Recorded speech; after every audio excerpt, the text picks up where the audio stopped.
বাংলাদেশের চলচ্চিত্র অঙ্গনের অন্যতম নায়িকা অপু বিশ্বাস। সম্প্রতি তিনি সংযুক্ত আরব আমিরাতে এসেছেন দুবাই ফ্যাশন উইক নামে একটি অনুষ্ঠানে যোগ দিতে তার এখানে আসা। এখানে এসে তিনি মুখোমুখি হয়েছেন সময়ের সাথে। আসুন তাহলে অপু বিশ্বাসের সাথে কথা বলি। প্রোগ্রামটা হচ্ছে স্পাইসি হাউস, ওনারা অর্গানাইজ করেছেন, যেটা আজমানে, দুবাইতে আজমানে একটি জায়গা আছে, সেখানে এটা অবস্থিত। আর আরেকটা ইম্পর্টেন্ট ইনফরমেশন হচ্ছে যে 10টা দেশের মডেলরা আসছেন যারা হাঁটবেন, এবং এই 10টা মডেলের সাথে যে শো স্টপার থাকে সেটা আসলে আমি হচ্ছি। তো এটা বাংলাদেশের জন্য আমার কাছে মনে হয় যে অনেক বড় একটা প্রেজেন্টেশন। সবথেকে বড় কথা হচ্ছে যে আমার ভালো লাগাটা আরো একটু যুক্ত হয়েছে, বিশেষ করে আমি যে প্রোগ্রামে এসেছি এইখানে ম্যাক্সিমাম যে মডেলগুলো আছে তারা সকলেই দুবাইয়ের বিশেষ পরিচিত এবং বিভিন্ন সেক্টর থেকে তারা আসা। তো শুধুমাত্র যদি বলা হয় যে বাঙালি, বাঙালি একমাত্র আমি। তো এটা সত্যি অনেক ভালো লাগছে। আর ওয়েদারের কথা আসলে আমরা শিল্পী মানুষ। আমাদের যেমন চরিত্রের প্রয়োজনে যেকোনো ক্যারেক্টারের সাথে নিজেকে মিশে যেতে হয়, ঠিক ওয়েদারটাও এরকমই। আমাদের কাছে আসলে ঐরকমভাবে স্পেসিফিক যে এই দেশে গেলাম, আমাকে একটু অসুস্থ লাগছে বা কিছু আমাদের সৌন্দর্য, আমাদের কর্মব্যস্ততায় মানুষের কাছে প্রেজেন্ট করতে হয়। আর আমরা শিল্পী হচ্ছে সাধারণ মানুষ থেকে একটু আলাদা। যার জন্য মনে হয় যে আমরা যেকোনো ওয়েদারে যেকোনো জায়গায় নিজেকে খাপ খাইয়ে নিতে পারি, যেটা হয়তোবা শিল্পীদের স্পেশালিটি। তো সেই জায়গা থেকে দুবাই অত্যন্ত সুন্দর একটি প্লেস, যদিও গরমের সংখ্যাটা বেশি।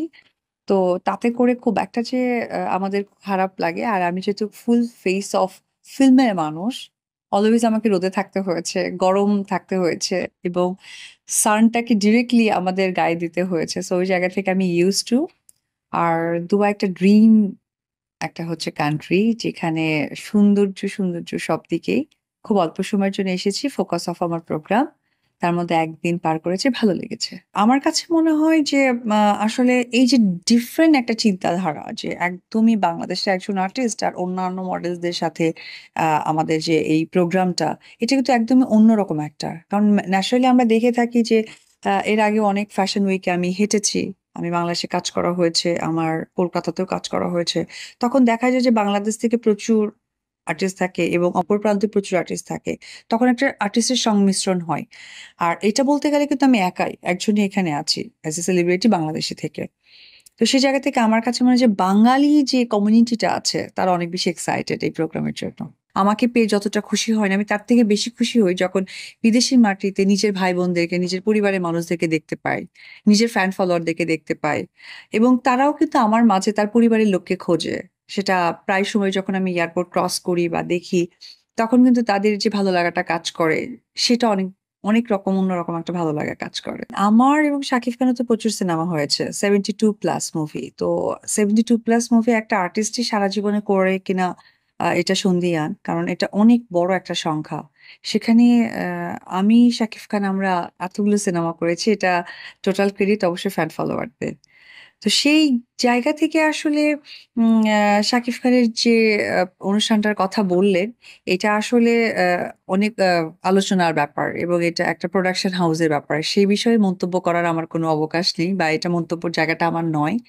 আর আমার ফ্যান ফলোয়ার বা শাকিব খানের ফ্যান ফলোয়ার এত লং টাইম আমাদের কাজ দেখেছে বা এইভাবে আন্তরিকতা করে নিয়েছে। একটা সময় তো ধরেন আমাদের দুজনের সিনেমায় বেশি রিলিজ হতো এবং আমরা করতামও তাই। 2009 থেকে, ভুল না করলে 9 থেকে 15 পর্যন্ত শাকিব অপুর মানে একটা পরপর সিনেমা ছিল। তো এই যে এত কন্টিনিউ কাজ, এবং কন্টিনিউ কাজের কারণে হয় কি, দর্শকদের কাছাকাছি বেশি থাকা যায় এবং তারা আমাদেরকেই তখন পরিবারের একজন মনে করতে শুরু করে যায়। সেখান থেকে আসলে আমাদের ভালো লাগা, এবং যেখানেই কোনো প্রোগ্রাম বা কোনো কিছু হোক না কেন, আমাকে যেমন সাকিবের কথা, আমার বিশ্বাস সাকিবকেও আমার কথা জিজ্ঞেস করা হয়। এটা আসলে কাজের জায়গাটা এবং কাজের পরিসীমাটা অনেক বেশি, সময়টা অনেক বেশি, তার জন্য হয়তো। কাজের জায়গাটা যখন প্রকাশ পাবে তখন সকলেই দেখবে। তো কাজের জায়গাটা প্রকাশের জন্য অপেক্ষা করতে হবে, বা কাজের জায়গাটার জন্য একটা পরিবেশ তৈরি করতে হবে।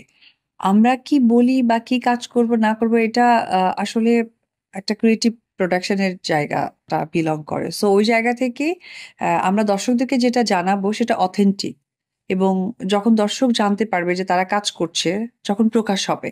সো এই বিষয়টা আসলে ওইভাবে বলার কিছু নেই। এটা সময়ের সাথে মানুষ জানতে পারবে। আমি তো সংসারী হতে কেমন লাগে এই প্রশ্নটার আসলে ব্যাখ্যা একটা মেয়ে মানুষ, বাঙালি মেয়ে কি দিতে পারবে জানি না। তবে বাঙালি মেয়েদের ক্ষেত্রে স্বামী, সংসার, সন্তান এটা হচ্ছে গিয়ে সর্বোপরি ১ম পরিচয়।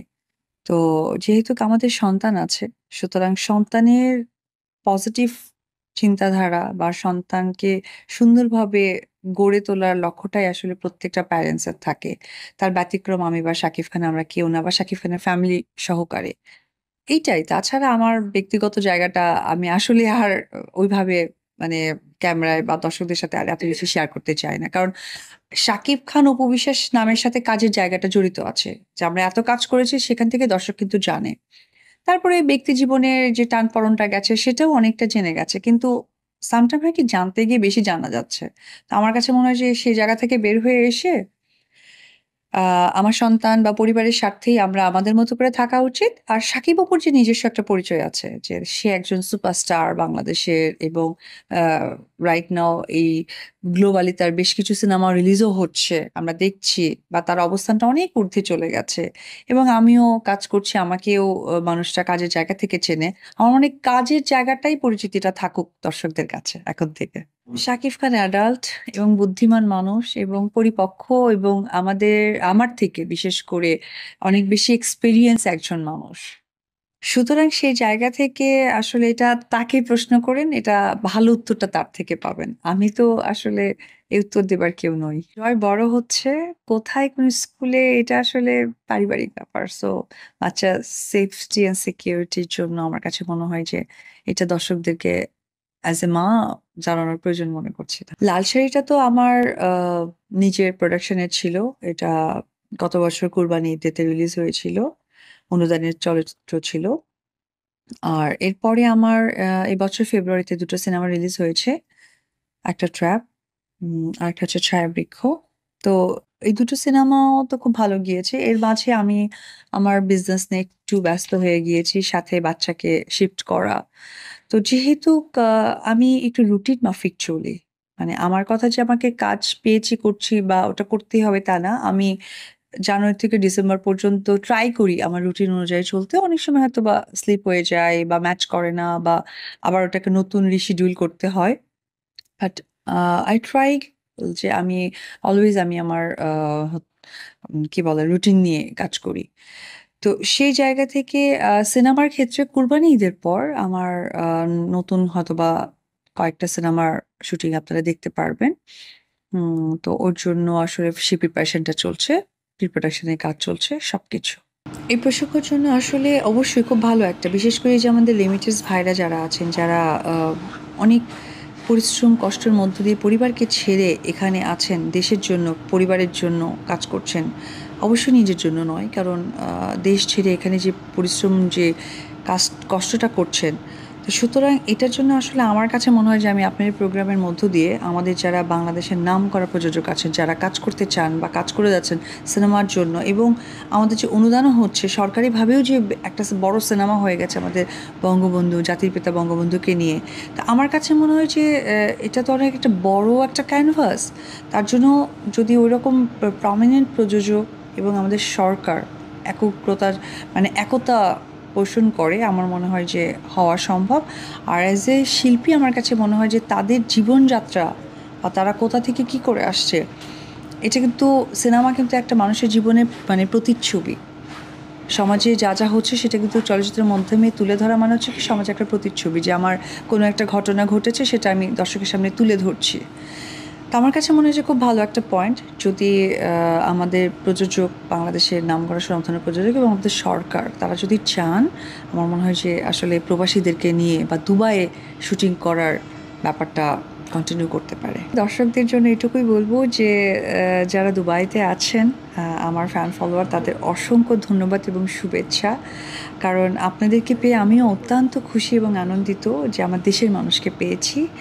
আর আমি দুবাইতে এসেছি একটা ফ্যাশন উইকে অতিথি হয়ে আমি এখানে থাকবো।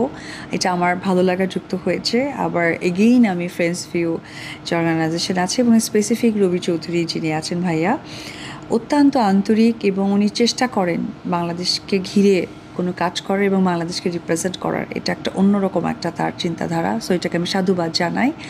সর্বোপরি বলবো যে এখানে যারা সাংবাদিক ভাইয়েরাও আছেন, অনেক বছর পর আপনাদের সাথে দেখা, কোনো না কোনো চ্যানেলে বাংলাদেশে দেখা হয়েছিল, এখন বিদেশি মাটিতে দেখা হচ্ছে আপনাদের সাথে, খুব ভালো লাগছে। পরিশেষে বলবো বাংলা চলচ্চিত্রের সাথে থাকুন, বাংলা চলচ্চিত্র দেখুন।